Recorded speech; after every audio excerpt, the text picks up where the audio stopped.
Hi, I'll do a picture for another video. Port Adelaide, 58 points to Carlton, 92 points.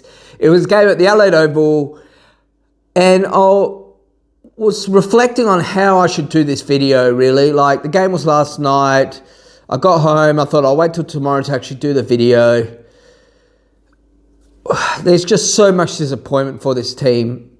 Like, we all know Port are a bottom 4 team. Somewhat we're playing competitive over the last few weeks, losing some very close games against some top teams. But last night was a total mess.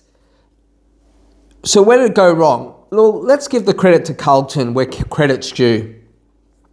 Carlton's midfield, Cripps, Walsh, Jagger Smith, they took control of the midfield. The clearances were about the same, but our ball movement is freaking, I'm going to try not to swear, freaking terrible. We can't move the ball. Like, how many times do we try and move the ball forward and play and we end up just turning the ball over? We try too hard. Like people like Joe Berry, he thinks he can take on 3 players, gets tackled holding the ball. Times when we're just kicking it inside 50 to players that aren't even there. Well, our players aren't there, but the Carlton players are there. How can you not look when you go to kick the ball? The inside 50s were the same, but Carlton were very good at moving the ball. Like, they were able to spread well, move the ball well, and our marking players was terrible. We can't even mark players. Like, there was one time when I saw Jace Burgoyne on Harry Mackay. Why is Jace Burgoyne on Harry Mackay? Of course Harry Mackay won the contest. How many stupid free kicks of high tackles did we give away? And Carlton, they capitalised on it as they should have. They kicked, 7 goals straight? 7 goals straight, and we only kicked like a measly 3 goals at the start.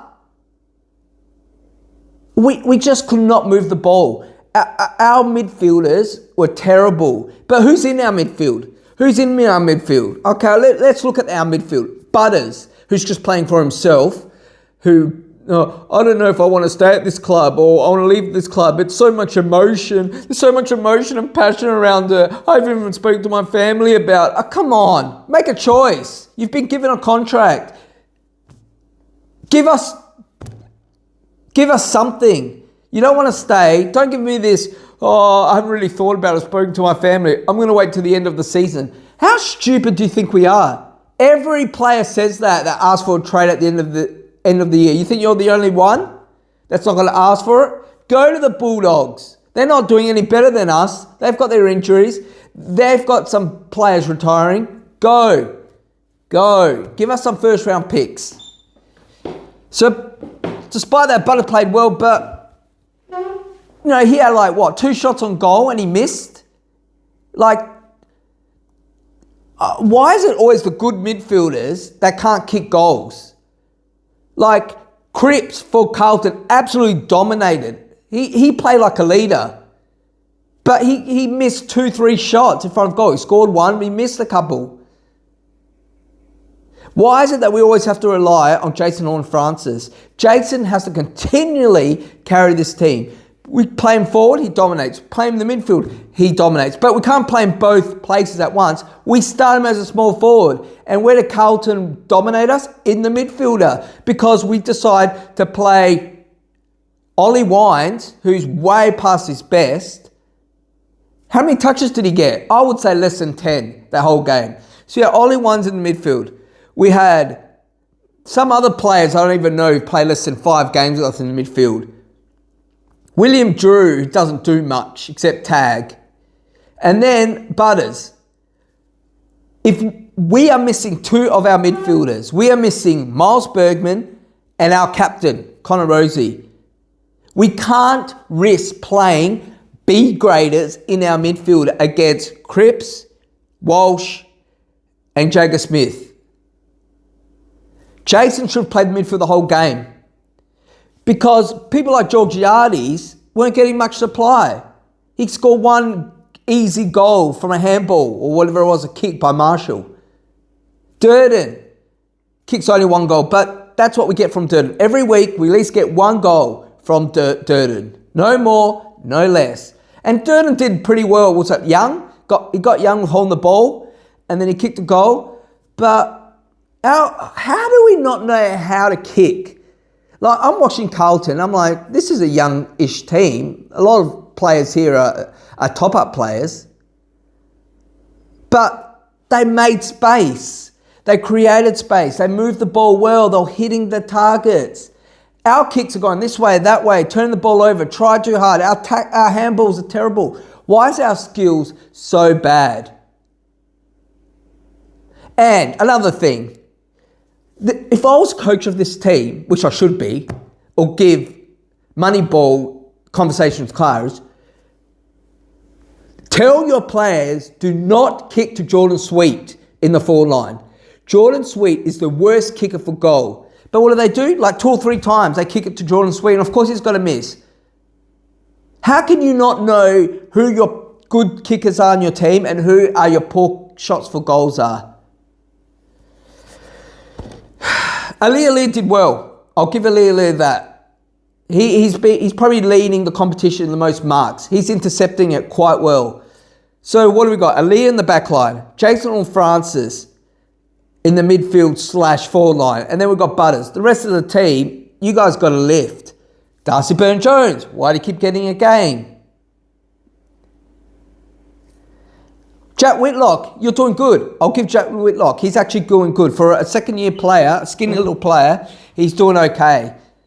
Marshall, are we playing you in defence or are we playing you up forward? Like, honestly, it's just, we lose each other.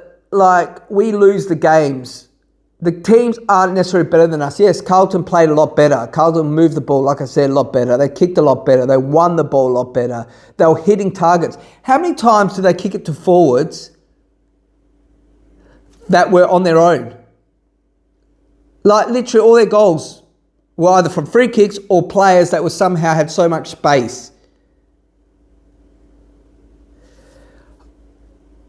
We are missing our captain. I've got a little memorial thing here for him. We haven't had him since round 2, where he got injured in round 2. So really, we've only had one game this season with him.